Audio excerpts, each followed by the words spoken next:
दोस्तों, अब हम बात करने जा रहे हैं लाला लाजपत राय की। लाला लाजपत राय का जो जीवन काल है 1865 से 1928 तक जाना जाता है। पंजाब में लाला लाजपत राय ने हमारी नई सामाजिक एवं राजनीतिक चेतना लाने वाले पहले व्यक्ति हैं। इन्होंने प्रयास किया था कि लोगों को राजनीतिक जागृति चेतना से रूबरू कराया जाए, क्योंकि देश में जब तक जनमानस को इकट्ठा नहीं किया जाएगा, राष्ट्रीय चेतना से लोग जागृत नहीं होंगे, तब तक कोई भी जन आंदोलन सफल नहीं होगा। अभी अभी जैसे हमने पहले भी चर्चा की कि राष्ट्रीय आंदोलन में हमारे दोनों वर्गों के लोगों की अहम भूमिका थी। तो जो गरमपंथी थे, जिनको उग्रवादी नेता उस समय कह सकते हैं, जबकि वास्तव में वो उग्रवाद का जो अर्थ है वो सार्थक अपने राष्ट्र को सुरक्षा स्वराज प्राप्त करने के लिए हम लोगों ने रास्ता अपनाया था। उसमें से तिलक के साथ साथ लाला लाजपत राय का भी बहुत योगदान रहा। उन्हें लोग शेर पंजाब और पंजाब केसरी के नाम से पुकारते थे। लाला लाजपत राय का जन्म पंजाब के लुधियाना जिले के एक वैश्य परिवार में हुआ था। लाजपत राय जी स्वामी दयानंद के प्रभाव से कट्टर आर्य समाजी बन गए थे। वे डीएवी कॉलेज लाहौर की स्थापना से भी संबंधित थे। वे एक निर्भीक पत्रकार थे। उन्होंने पंजाबी वंदे मातरम जैसे समाचार पत्रों का प्रकाशन आरंभ किया। एक समाचार पत्र अंग्रेजी में भी प्रारंभ किया। उसका नाम था द पीपल। वे अपने राष्ट्रीय आंदोलनों में स्वतंत्रता की प्राप्ति के लिए कई बार उन्हें जेल जाना पड़ा। हर कुछ कर गुजरने के लिए तत्पर दिखने वाले हमारे लाला लाजपत राय 1905 में गोखले के साथ अंग्रेजी लोकमत को, भारतीय समस्याओं को तथा इच्छाओं से अवगत कराने के लिए इंग्लैंड भी गए, लेकिन वे वहां से निराश लौटे।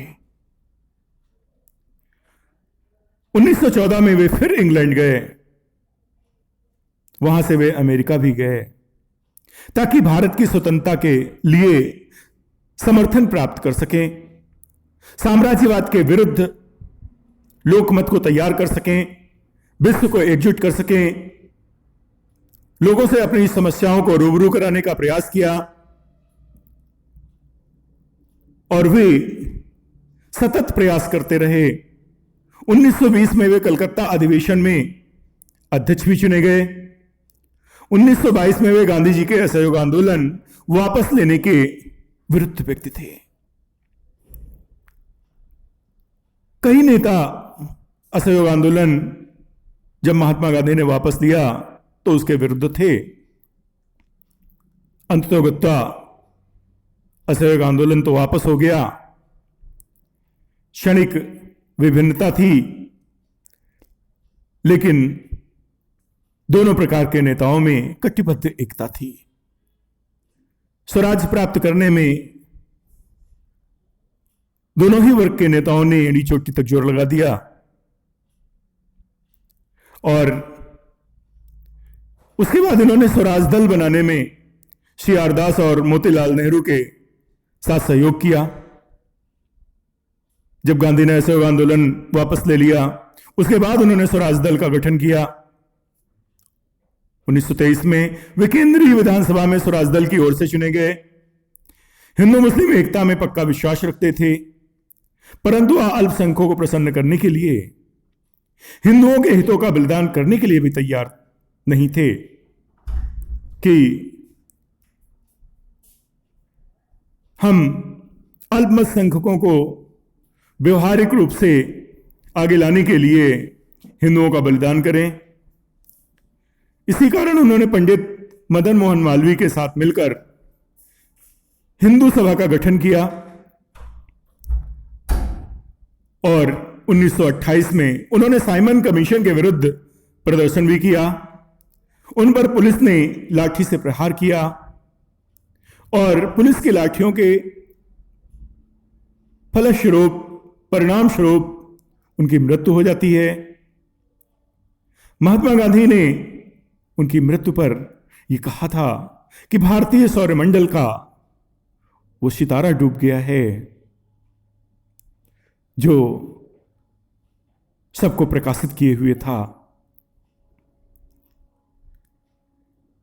इस तरह से लाला लाजपत राय रूपी सूरज का अंत 1928 को हो गया।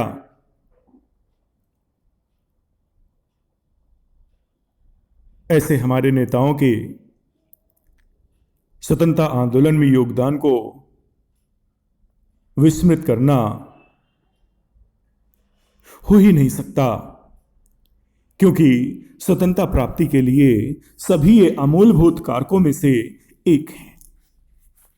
धन्यवाद।